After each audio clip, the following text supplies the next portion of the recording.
Hi everyone, welcome back to my channel, Bottle Girl Diaries. For those of you who don't know me, my name is Cindy Nansiri. Today we are meeting with the beautiful Jackie McMahon, former Marquee doll and the owner of Finesse Catering and Events. Everyone say hi to Jackie. Hi everybody. Thank you so much for coming on today. Thank you for having me. Yeah. So before we get started, are you hungover right now? Or are we okay? No. Oh, we are super good. Okay, good. I don't get hungover anymore. I know you guys had like a crazy boat day yesterday, so. You know what? Those days happen. But you know, I can handle it. No, you look great. Thank you so much. So before we get started and go into talking about your business, if you can just give us a little bit about where were you born, raised, yeah, and absolutely. Your Vegas history as far as where you've worked and definitely. And whatnot, so. Okay, so I'm from Rochester, New York. It's a little town upstate. I came out to Vegas in 2010. I moved out here for a now ex-husband. Isn't that why we always move for a man? Okay, girl. Well, that didn't work, but my journey in Vegas did. Mm-hmm. So I decided to stay. I'll never forget, I had an interview with Bank Nightclub back in the day, which is, was a Bellagio club. Mm-hmm. And I had zero interest in being a cocktail waitress. Why? I wanted to be a bartender. Oh, okay. So there was this thing. Okay, so I was a bartender when I was in Hollywood. Mm-hmm. So rewind. I moved to Newport Beach in 2007, and then I moved to Hollywood for 1 year before I decided to come out here to Vegas. And I was always a bartender. So cocktail waitressing out in California was someone holding a tray with all these drinks. Mm-hmm. So that was what my stigma and mentality was regarding cocktail waitressing. So it was funny because when I had the interview, they were like, whoa. With your personality, you need to be a cocktail waitress. Right, and on the floor, interacting. I was like, I don't want to hold a tray. I'm not comfortable. He's like, and I'll never forget his face. He goes, a tray? He's like, no. He's like, listen, why don't you just train to be a cocktail waitress? If you really do not like it, I will move you to bartender. Mm-hmm. I said, okay, fair enough. I'll never forget training at Bank, and I looked at the waitress. We're making drinks and we're doing the cocktail sway. Yeah, because we have to be like robots. The cocktail sway, pouring drinks and keep swaying, keep pouring. At the end of the day, she made $1,400. And I was like, wait a second, you made that doing that? She goes, yeah. I'm like, okay, I'm good. I'm going to be a cocktail waitress. F bartending. I'm like, nope, cocktail waitress is totally fine with me. And hence started my cocktail career in Las Vegas. So I was at Bank, and then Hayes opened, and they moved me over to Hayes. Okay, so my bad, girl. You've worked at all the best places because Bank was it. Yep. Hayes was it. Yep. And I opened Hayes, and I was at Hayes until Marquee opened. Mm-hmm. And when Marquee was opening, I kind of jumped ship off Hayes. Sorry, like group. And opened Hayes, or I'm sorry, opened Marquee, which I was at Marquee for almost 9 years. Oh, wow. Yeah. Okay. I was there a very long stint at the time.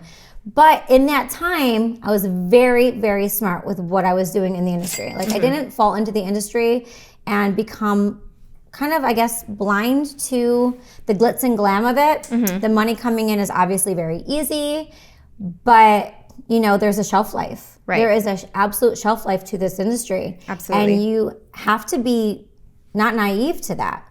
So, and I was never naive to that. Right. So hence, put me on my journey of what am I good at? What can I do? Let's use this time properly. So I did. I always ran the owner's tables. Mm-hmm.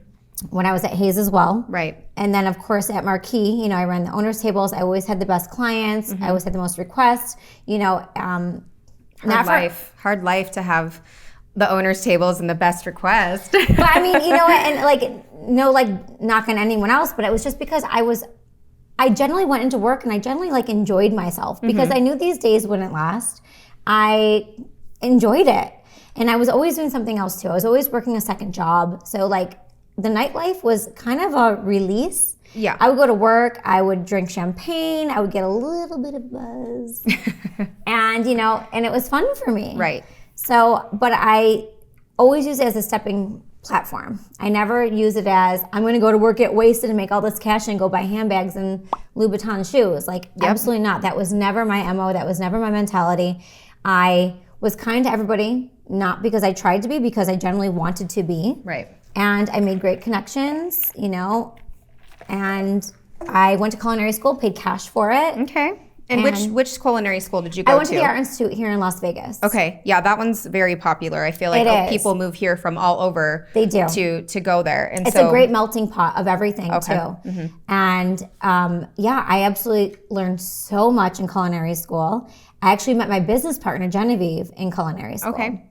So everything has all worked out the way it was supposed to work out, but because I was proactive with my thought process on why I was doing what I was doing and while I was making that kind of money. Well, and you hit it on the head. It's just, this is what I tell girls, like, if you're in the industry and you're not using this city as your platform to network, to create opportunities for yourself, then what are you doing? You're doing a disservice to yourself. You're doing a disservice to yourself. If you're just going there to collect the envelope, like, that's okay.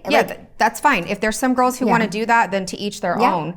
But agreed. I mean, you did it the right way. Yeah. So, can I ask you, I think that, you know, we've crossed paths before and you kind of told me a little bit about your story of when you got out of the industry. So what gave you that extra push? So like I said, I was doing so many other projects before Finesse. Mm-hmm. I was working a lot. So I was working, 10 hours during the day and then 9 hours at night.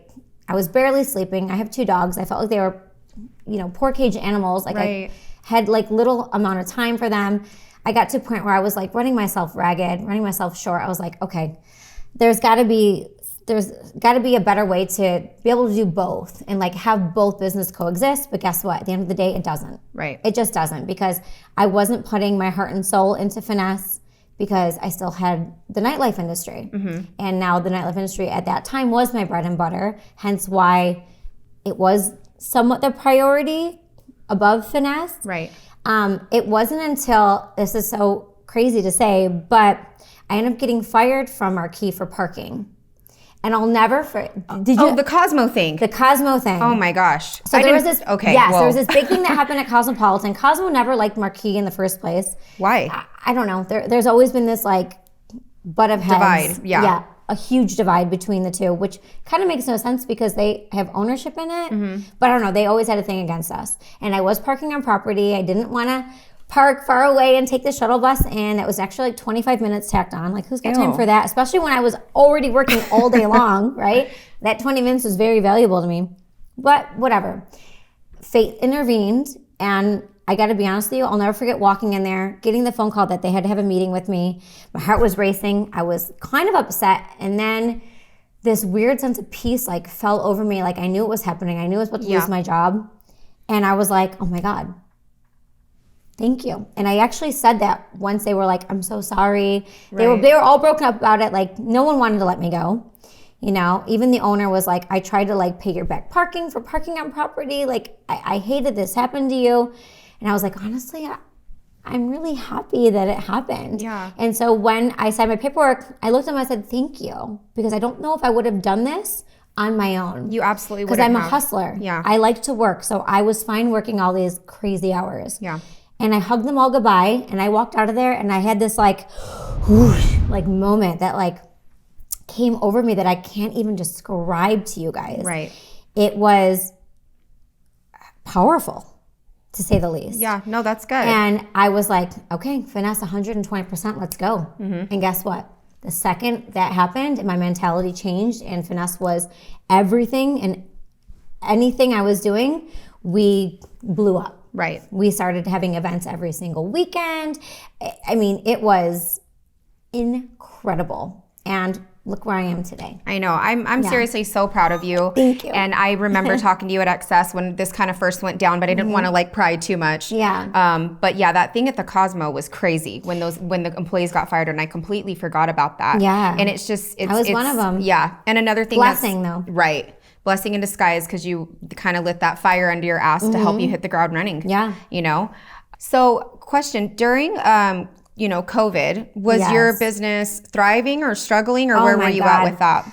Because I saw some of your guys' brunch boxes, and I was really Yes. impressed. Now, I'm going to Thank be you. honest, I couldn't afford one myself, so I was like, how can I do her of service and post it for you? Because I felt like I couldn't really, go there because I was actually Right. busy buying equipment for this. No, and you know So- what? And I remember that you posted for me, and that in itself is supporting.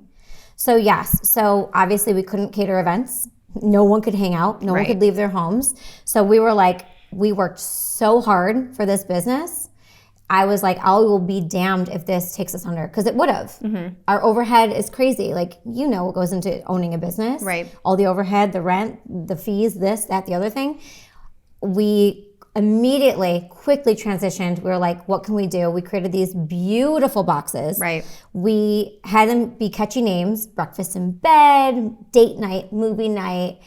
We made them these fun things that enticed people to be like, I want that box. Yeah. I do need a date night while I'm sitting home. I do need a movie night while I'm sitting home. Breakfast in bed? Hell yeah, I want some breakfast in bed. Yeah. And that's kind of how it started. And our costs were really low. We were doing free delivery at the beginning, just to kind of like help everybody do everything. And, we were helping them. They were helping us. It was like, it was this amazing thing. And I got to tell you what, these boxes have been such an amazing hit that we're going to keep them going. We're actually planning on doing new licensing for them, totally separate branding from Finesse Catering. So in this midst, we created a whole new business platform. Okay. So now we're going to be the happy owners of 2 different businesses. Is it going to be the same name or? No, we're still playing with names. Okay. Because we don't want it to be Finesse Catering, because that doesn't make sense. Yeah. Edible Arrangements is kind of our thought process. We think that we can be bigger and better than them. Okay. Truly, we honestly do, because our product is beautiful. I mean, it's elegant, it's delicious, it's quality product. I mean, it's stunning to hit your door. Yeah, I'm so happy for you. Thank you. Seriously, congratulations. That's dope. I mean, to thrive during COVID, especially, And we did. Yeah, because I mean, it's scary. You go out and you see a couple of the businesses that are not open back up. Oh, it's terrible. I mean, I went to Town Square the other day and the Mac store wasn't open. Not that I don't think they're really struggling as a company, but still, I just think that store it's individually. still something, yeah. Yeah. I do want to have a little bit of fun and do like a Q&A. So Ask what away. is the worst dating experience that you've had in Vegas? Because we all know dating in Vegas, it ain't shit, really. So I guess that's a hard question to answer, only because this town is full of bad dates. And I guess fuckboys. I mean, am I allowed to say that word? Yeah, you could say it. Like, this is right, what we're girl. here to. We're keeping it real on Bottle Girl Diaries, all the way 100. So, I mean, okay. The worst date, I didn't really have any really bad dates, but obviously letting people in that were a little disserving of me. Right. We live in a world that's Peter Pan land for these men out here. And, And they're not even cute. I know, half of them aren't. You're like, put you in the real world. Like, you have the audacity to act that way, and you're not even that fine. I know. But it's true, So, I mean, I guess I don't really have necessarily like a bad date story, because I'm fun. I make the best out of anything, right? Of course, yeah. But F-boys, definitely a real thing out here. Sadly, I've let a few in. We all have. Girl, okay. Girl, okay. I got like 10. Yeah. Maybe more. No, I'm just joking. I definitely have 2 or 3. But I was like, dang, you were selective. Me, I don't know. I had my moments. But anyway, we won't talk about that. Hey, girl, ain't no shame. No shame. But yeah, so like no bad story, just a lot of bad F-boys. Yeah. I think it's kind of like you have more than one story. So, and let me ask you this. So Bank didn't have a pool, right? Because I wouldn't know. Bank did not have a pool. No. Okay, because I didn't move here until after Bank pretty much closed, and then, and so you worked at Marquee Day Club. Did you ever do nightclub too? No, I actually never worked day club. I never put on a bathing suit. I was always nightclub. I don't like the day. It's the sun. I can't do it. You know what? I was never opposed to working it, but when Marquee opened, the day club was a thought still. I mean, it was still being built. They hadn't actually opened it up yet. They hadn't hired staff for day club. So when they first were doing all the interviews and auditions for Marquee, it was solely for nightclub. Right. And we were the ones that got to do the great, training inside of a room for freaking a month before we actually went live, and then went in and undid all the glassware and set everything up. Like, they put us to work, girl. Yeah, no, I mean, well, I know that Towel Group's pretty extensive with that and just paperwork alone, which I mean, I'm a good server and I'm a good seller, but like my paperwork is questionable. Oh, especially when we're allowed to drink champagne. It's like, at the end of the night, sometimes you're like looking at it, you're like, okay, wait, what does that say? Okay. Every venue I worked at, we couldn't drink except for one. Yeah. And when that happened, I actually got suspended because I got the privilege taken away from me right away. So. Oh, got it. Because they said you can have a glass, and I was like. You're like, a glass? Eight. I heard 8. I heard 8 glasses. Oh, my bad. I'm sorry. It was a mess. That's called miscommunication. I'm sorry. So before we wrap up, I just wanted to kind of get your input on, what's the best advice that you can give girls that are still in the industry? Yeah. Maybe they're struggling to figure out their niche, what to do next. And so what would be your best advice? Okay, so honestly, you guys, I didn't have it all figured out. Nobody does. Right. You know what? Even though I'm still doing what I love to do, we still kind of question certain things, right? So I like to tell people, whenever you have an idea of something, write it down or roll with it. Mm-hmm. Because once that thought goes away out of your mind, it goes away. It dwindles away. So when you have this like passionate idea, stay passionate. Mm-hmm. You have to stay passionate about it. Otherwise, like I said, it will dwindle away. Right. And when you get these are ideas for a reason. They're not just a passing thought. You are your own worst enemy. Right. You will diminish those ideas because of fear, because of anything else. But those ideas are real ideas. So roll with it. Like, do your best. Like, keep it moving. Talk to people. If maybe you don't have the funds to do what you want to do, right? And I think that's the big struggle with everybody. Is. I don't have the money to do it. If you want it that bad, you're going to find a way. You're going to find a way. You either hustle, you either find it, or guess what? If you've worked in this industry, you know a lot of people that have money. Maybe contact them and be like, hey, I have this great business plan. Maybe put together a contract, like a payment plan. Yeah. Maybe or get a loan from a bank. I mean, right now we're in a great state where there's a lot of loan forgiveness right now. I mean, girl, go get that loan, okay? That's true. I mean, I'm just saying, so like there are ways. You are your worst enemy. You are asking to like downfall. Like, don't do that to yourself. Like, don't give yourself excuses. There are no excuses. There are no excuses. Hustle, make it happen, because we all have something in us that is a talent. All of us. Mine happens to be cooking and party planning. Right. I can run a business, great, but some people can like jump on a piano and start playing a piano that have never played before. Like, you're born with some type of talent. Something, right. Everyone is. Everybody's born with it. Mm-hmm. Just figure out what it is, hone in on it, and freaking do it. Yeah.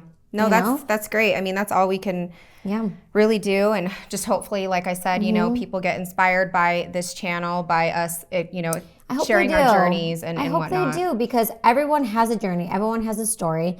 It's how you choose to have that story end. And it never really ends. I don't mean to say it like that, but you're your own creator. So be the best you can possibly be for yourself, because you owe that to yourself. Right. You owe yourself to be the best version of you. Yeah, no, absolutely. And when you're in this journey of finding yourself, you find the best qualities in you, and you don't need anyone to help you along this journey. Yep. Of course, like we said, we did say the financial thing, but build what your dreams, build your aspirations, have something inspire you and keep going, and then everything else generally does fall into place. It does it not? Look at you right now with your YouTube channel. Doesn't it fall into place? It does. We'll definitely see. It's been, quite the struggle. So thanks, babe. I'm so proud of you too. Thank you. Before we go, I hope that Finesse Catering and Events obviously continues to take off for you. Keep me posted on what goes on with the boxes as well. Definitely. Like I said, Finesse Catering Events, we're back into events. People can hang out again. So contact us. We have our liquor license, so we're a one-stop shop for food, liquor, everything above, staffing. So we have it all. So please contact us. Well, I'm excited for you. So today we were able to get Jackie's point of view on her being able to retire from the industry and thrive in her business. So hopefully that can speak some volumes to anyone out there who's kind of struggling with that same thing right now. For any of your catering needs, you can follow Jackie on Instagram. It's Lil Chef Jackie and Finesse Catering. Is it Finesse Catering LV? Yes. Finesse Catering LV. For updates on the next upcoming episodes, you can follow me on Instagram at Bottle Girl Diaries Official, and I am Cindy Nansiri. Don't forget to like and subscribe, and thanks for tuning in. I will see you guys next time. Bye now. Bye. Thank you for having me. Yes. It was a pleasure.